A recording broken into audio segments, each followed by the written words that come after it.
नमस्कार, स्वागत है आपका न्याय पथ में। कल हमने टाइम फ्रेम देखा था 90 डेज का रिटर्न स्टेटमेंट के संदर्भ में। तो सवाल उठता है, क्या 90 दिन मेरा राइट है?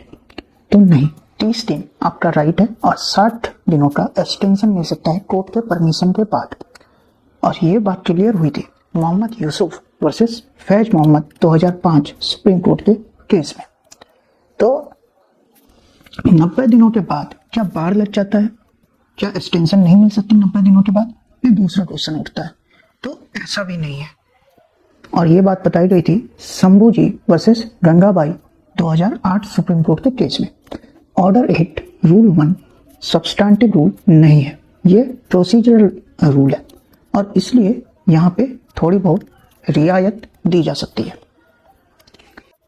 उसके बाद एक केस है जोल्बा वर्सेस केसू 2008 सुप्रीम कोर्ट का, जिसमें ये कहा गया कि 90 दिनों के बाद भी यदि आप WS फाइल करते हैं तो वो मान्य होंगे यदि कुछ एक्सेप्शनल सर्कमस्टांसेस रहे हों। तो अब देखते हैं WS के कंपोनेंट क्या क्या होते हैं। सबसे पहले WS में डिफेंस होता है, वो भी पैरावाइज। उसके बाद WS में सेट ऑफ होता है। सेट ऑफ क्या है? एक काउंटर डिमांड है। इसके बारे में आने वाले लेक्चर्स में पढ़ेंगे डिटेल में। सेट ऑफ है काउंटर डिमांड। इसमें लिटिल एलिमेंट होता है एडमिशन का।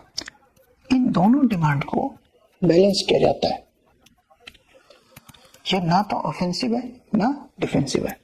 और तीसरा कंपोनेंट जो WS का है वो है काउंटर क्लेम। ऐसे डिफेंडेंट का प्लेंट भी कर सकते हैं और ये प्योरली ऑफेंसिव होता है।